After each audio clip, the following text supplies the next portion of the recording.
Hey hello dears, welcome back to Kanitharas tales. இன்றைக்கி ஒரு daily vlog பார்க்கலாம்.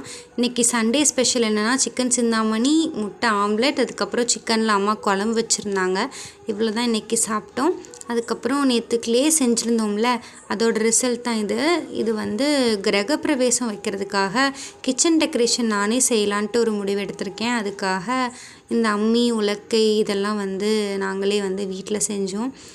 இதெல்லாம் மண்ணில் செஞ்சது எப்படி இருக்குதுன்னு பார்த்துட்டு கமெண்ட்ஸில் வந்து ரிப்ளை பண்ணுங்கள். அப்புறம் அம்மாவுக்கு நாளைக்கு ஒரு ஃபங்க்ஷன் இருக்குது, அதனால் ஹேர் கட் பண்ணி விட சொன்னாங்கன்னு சொல்லிவிட்டு மம்மிக்கு வந்து ஹேர் கட் பண்ணி விட்டுட்டு இருந்தேன். அதோட கிளிப்பும் இங்கே அட்டாச் பண்ணியிருக்கேன். பார்த்துட்டு எப்படி இருக்குதுன்னு சொல்லுங்கள் கமெண்ட்ஸில். இதுதான் அதோட ரிசல்ட்.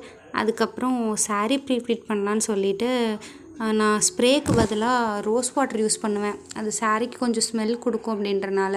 அதுக்கப்புறம் எங்கள் வீட்டில் டேபிள்லாம் இல்லை, கீழே பாய் விரித்து அதுக்கு மேலே பெட்டு போட்டு தான் அயன் பண்ணுவேன். ஆனாலும் நல்லா தான் அயன் ஆகும் டேபிள் இல்லைனாலும். அப்புறம் ஸ்கூல் காலேஜ்லேருந்தே நான் தான் வந்து சாரீ ப்ரீப்ளீட் பண்ணி அயன் பண்ணுவேன் என்னோடய ஃப்ரெண்ட்ஸ்க்காக, எனக்கு, வீட்டில் ஃபேமிலி மெம்பர்ஸ் எல்லாத்துக்கும். அதனால் கொஞ்சம் ப்ராக்டிஸ் இருக்குங்கிறதுனால கொஞ்சம் சீக்கிரமாக அயன் பண்ணிட்டேன்.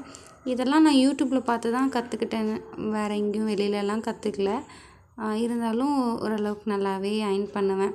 பண்ணிவிட்டு பாக்ஸ் ஃபுல் பண்ணி கொடுத்துட்ருந்தேன். இது கடைசியாக பாக்ஸ் ஃபுல் பண்ணதுக்கப்புறம் ரிசல்ட் வந்து இப்படி தான் இருந்துச்சு அம்மாட்ட கொடுக்கும்போது. அதுக்கப்புறம் நான் இது பண்ணி முடிக்கிறதுக்குள்ளே என் தங்கச்சி எனக்கு மாங்காய் கட் பண்ணி வச்சுருந்தா, எனக்கு பிடிக்கும்னு. அவள் தான் சாப்பிட்டுட்டு இன்றைக்கி நாள் முடிஞ்சிச்சு. நாளைக்கு இன்னொரு வீடியோவில் பார்க்கலாம். Bye bye tears.